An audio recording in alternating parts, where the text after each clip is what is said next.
การเปิดสุดฝึกอบรมเกี่ยวกับการคุ้มครองด้านการเงินให้ผู้ปฏิบัติโครงการย่อยกาแฟซีแขวงภาคเหนือ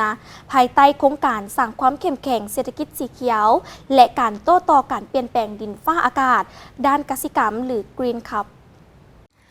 กล่องประชุมจัดขึ้นที่แผนกกสิกรรมและป่าไม้แขวงอุดมไซโดยภายใต้การเป็นประธานร่วมของทานพิมพ์เสนคูณศิริวงศ์หัวหน้าแผนกกสิกรรมและป่าไม้แขวงอุดมไซ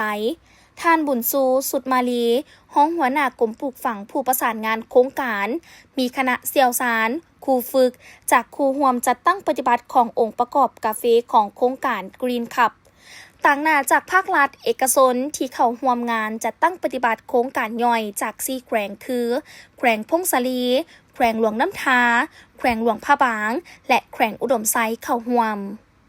สุดอบรมจะได้ดำเนินไปเป็นเวลา2 วันและผู้เข้าร่วมจะได้รับฟังการอธิบายภาคทฤษฎีเกี่ยวกับการคุ้มครองของโครงการย่อย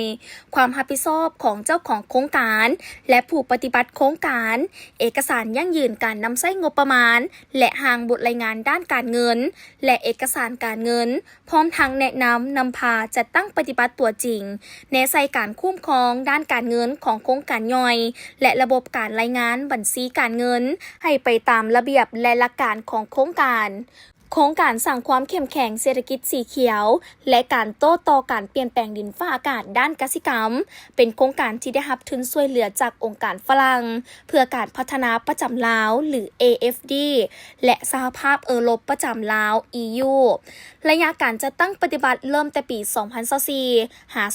2028 โดยแม่นกรมปลูกฝังกระทรวงกสิกรรมและป่าไม้เป็นผู้จัดตั้งปฏิบัติซึ่งโครงการแม่นได้กำหนดพื้นที่ตัวแบบจัดตั้งปฏิบัติอยู่ 11 แขวงในนี้พืชกาแฟมี8แขวงคือแขวงพงศลีอุดมไซ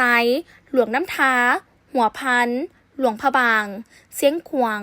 บ่อแก้วและแขวงไซสมบูรณ์พืชสาวมี3แขวงคือแขวงพงศลีบ่อแก้วและแขวงเสียงขวางจุดประสงค์เพื่อส่งเสริมเศรษฐกิจสีเขียวโดยสร้างต้องโซ่การผลิตกาแฟและชาให้มีความยืนยงสร้างผลประโยชน์ให้แก่ผู้ผลิตและผู้ประกอบการ